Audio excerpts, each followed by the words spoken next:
नमस्कार मित्रों, श्री राधे। मैं अंशुल त्रिपाठी, आपका ज्योतिषविद एवं वास्तु शास्त्री, आपके पसंदीदा चैनल ज्योतिष पंचांग। मित्रों, सन 2021 में कितने ग्रहण लगेंगे, आज उसके बारे में हम आपसे चर्चा करेंगे। भारत हो या हिंदू संस्कृति हो, ग्रहण का अपना विशेष महत्व है। यह खगोलीय घटना जो है आध्यात्मिक रूप से बड़ी अद्भुत मानी जाती है। कहा जाता है कि ग्रहण कालखंड में जो भी पूजा हम करते हैं उसका प्रतिफल कई गुना हमें प्राप्त होता है। इसीलिए तांत्रिक योगी इस पवित्र समय के पूरे वर्ष इंतजार करते हैं। और जैसे आपके मन में किसी मंत्र को सिद्ध करने की इच्छा है, ग्रहण की समय की बेला विशेष होती है।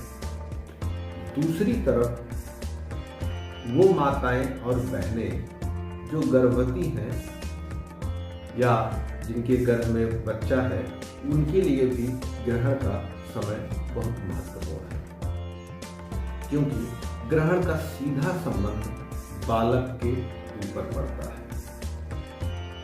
उसमें जरा सी भी भूल या गलती होने पर उसका नकारात्मक प्रभाव बच्चों पर देखा जाता है। सन 2021 में 4 ग्रहण लगने वाले हैं, जिसमें से 2 सूर्य ग्रहण और 2 चंद्र ग्रहण।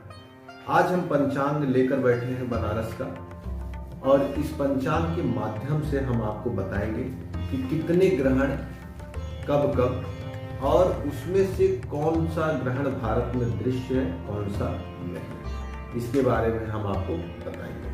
सबसे पहली चीज तो मोटा मोटा हम आपको बता दें, 4 ग्रहण इस वर्ष लगने वाले हैं, जिसमें से 2 सूर्य 2 चंद्र। सूर्य ग्रहण भारत में दृश्य नहीं होगा। चंद्र ग्रहण भारत में सूक्ष्म रूप से दृश्य होगा। अब हम बात करते हैं कि सबसे पहला ग्रहण कौन सा लगेगा। काशी के पंचांग के अनुसार पहला ग्रहण चंद्र ग्रहण होगा, जो 26 मई 2021 को लगेगा। दिन बुधवार होगा। यह चंद्र ग्रहण भारतीय समयानुसार यह चंद्र ग्रहण भारत में दिखाई देगा। दिन में 3:15 पर शुरू होगा। दिन में 3:15 पे यह चंद्र ग्रहण प्रारंभ होगा। मध्यकाल को अति महत्वपूर्ण माना जाता है। क्यों? क्योंकि स्थान विशेष पर समय परिवर्तन के नाते खगोलीय घटनाओं में परिवर्तन होता है। जैसे सूर्योदय बनारस में 6 बजे है, तो दिल्ली में उससे थोड़ा आगे पीछे सूर्योदय होगा। इसी प्रकार से ग्रहण में भी समय परिवर्तन होता रहता है। लेकिन जो मध्य वेला होती है, उस समय लगभग हर स्थान पे ग्रहण पाया जाता है।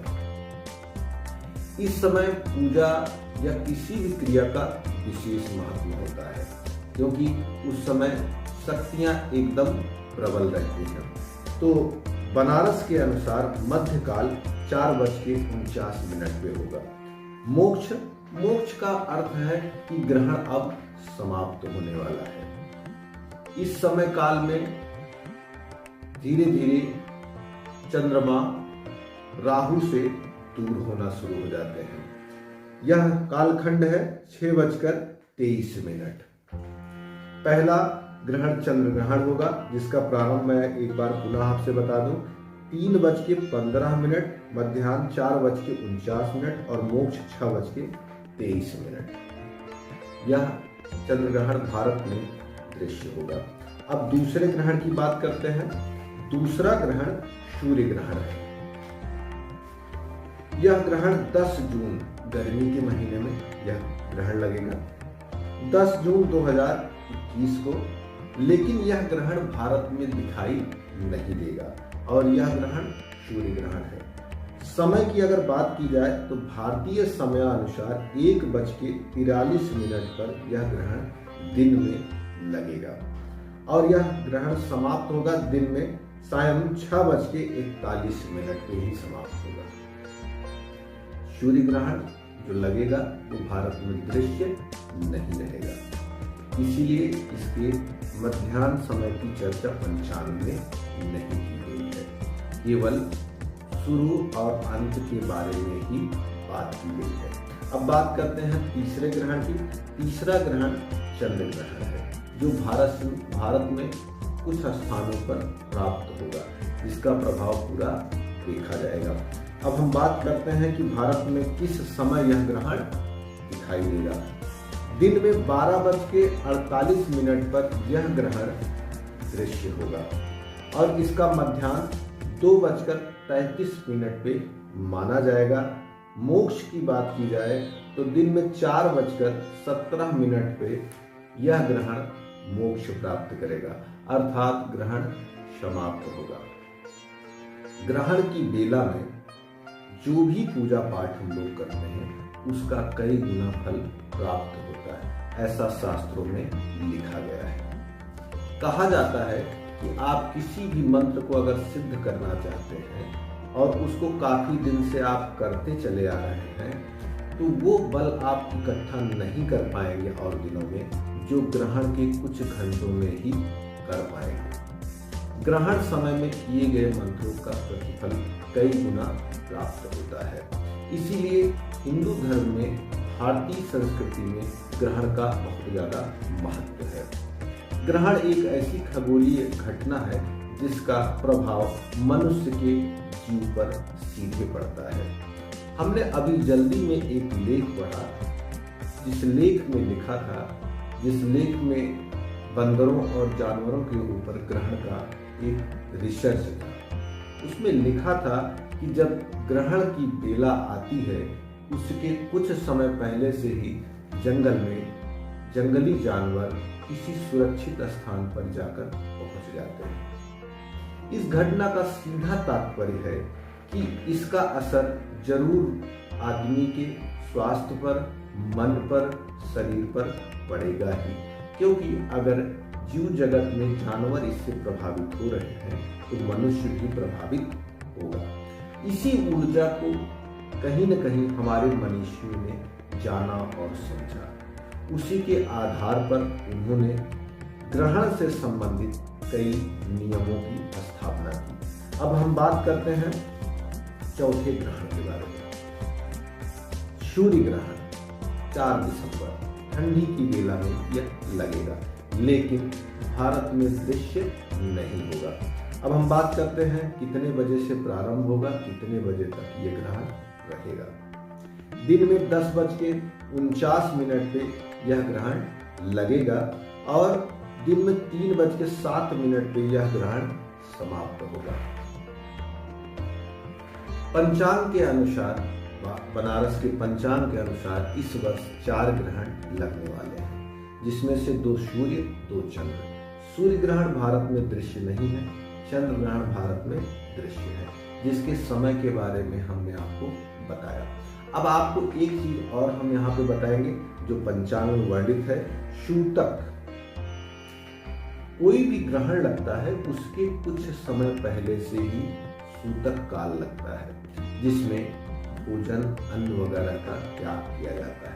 लेकिन शास्त्र कहते हैं बालक, वृद्ध एवं बीमार के लिए यह सूतक काल नहीं होता है। इस काल खंड में उनको किसी भी चीज के बचाव की आवश्यकता नहीं होती है। लेकिन जो आदमी स्वस्थ हो, युवा हो, जिसको किसी प्रकार की बीमारी या समस्या ना हो, तो इस काल खंड में उसे भोजन का त्याग करना चाहिए। सूर्य और चंद्र ग्रहण के सूतक काल में अंतर पाया जाता है। सूर्य का सूतक काल अधिक होता है तुलनात्मक चंद्रमा के। पंचांग में लिखा हुआ है चंद्र ग्रहण के लिए 9 घंटे पूर्व ही सूतक काल लगता है, वहीं सूर्य ग्रहण के लिए 12 घंटे पहले ही सूतक काल लग जाता है।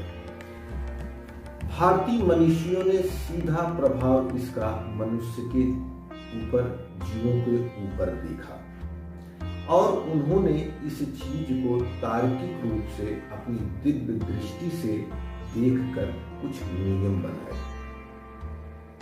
जिसका पालन परंपरागत रूप से भारतीय संस्कृति में किया जाता है। इस समय माताएं जो गर्भवती होती हैं गोबर से अपने पेट को 7 टाइम घुमाकर एक सुरक्षा कवच बनाती है, क्योंकि विज्ञान ने माना कि गोबर में एंटी बैक्टीरियल होता है, कीटाणुओं को नष्ट करने की क्षमता पाई जाती है। भारतीय मनीषियों ने मनुष्य के बच्चों को छोड़िए डोमेस्टिक एनिमल जो पालतू जानवर होते हैं, अगर वो भी पेट से हैं, उनके भी गर्भ में कोई बच्चा पल रहा है, उसके लिए भी इस तरह की क्रिया करने के लिए कहा गया है। जंगलों में इस समय में जानवर सुरक्षित स्थान ढूंढकर जब तक ग्रहण समय चलता रहता है तब तक वो किसी भी प्रकार की उग्र एक्टिविटीज नहीं करते हैं। उनके अंदर उछल कूद यात्रा करने में कमी देखी गई है, ऐसा रिसर्च करने वालों ने अपने लेख में लिखा है।